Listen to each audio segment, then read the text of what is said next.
Luz anh này là chuyện gì mà nhìn là cái ba anh ở lối là cái chất ban rồi mà mình xem cái năm từ gì cái gạo độ mà mình này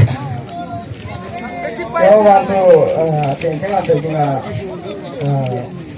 cái hi nó thấy chứ mà cái học bộ chịu rồi ấy vào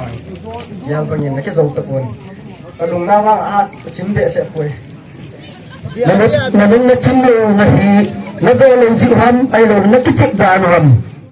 LS Academy Hall TAYWA tiền ipitai không cái pandu tay cái hè bị ham na deep sa am riêng số pun lak se mu cha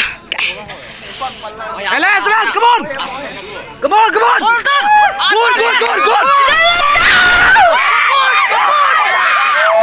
back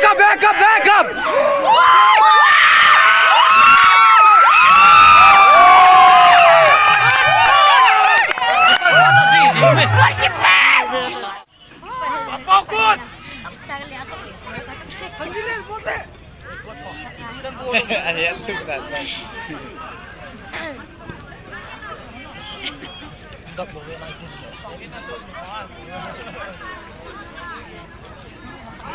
có hụt cái thing á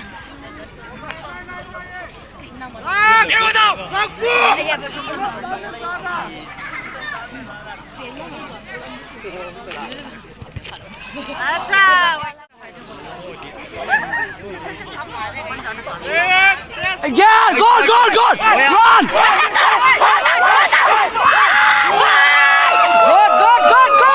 mày đâu thôi mẹ John don't miss no missing Alice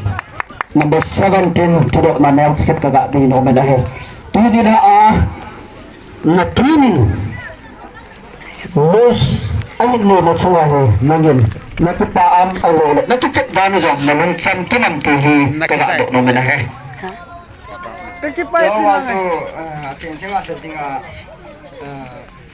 cái hi nó thấy chứ mà cái học bộ chịu rồi ấy vào giờ coi nhìn cái dòng tập quần cái lùng nào vang chính vệ sẽ quay là mình chim lô nó do lên chịu hâm ai lô nó cái chất ban rồi